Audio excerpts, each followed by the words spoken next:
gabadhiisu ay tahay rugiisa oo ay tahay inaad yani maadaama rugayagii tihiin inaad noo xil qarisaanna asturtaan Safiya waxay sheegtay in gurigeedii ay ka dhex bilaabatay sheekadu oo yani adigoo ninkeedii aad ceebaysay bulshaduna waxyaabaha aadka ay uga dareen celiyeen ee looga fal celiyeen ilaa anaguba aanu ka xumaanay ay tahay naagde ama gabadh uu ninkeedii ceebeeyey oo maradii ka qaaday arrintaasi maxaad kaga jawaabaysaa saan hore kugu sheegay horta ninka gabadhan ceebeeyo adiga hore kugu sheego waa ka madax banaanahay oo waana ceeb aniga iyada nagu wada dhacday arrinka qabista markay noqoto aniga Safiya relationship naga dhexeeyay sheeko shayna gabadheedii yahay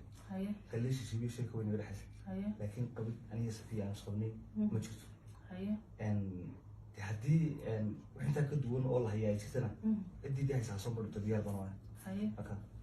marka waxaad leedahay wax qabisa oo meesha jirta maba jirtaba maxaad ku cadaynaysaa wallahi kulley gurigu waa wax weyn Safiina waa gabadh caana marka la isguursanayaan wax qarsoon maaha marka la isfurayaan wax qarsoon maaha marka hadda tusaale ahaan walaashii Safiya saan anugu iyada ka maray ama kelibada daawada saddex bay hadashay marka koowaad ee ay yani arrinkan laga jabsaday sheegaysay waxay sheegtay in relationship iyo qof relationship ay haysato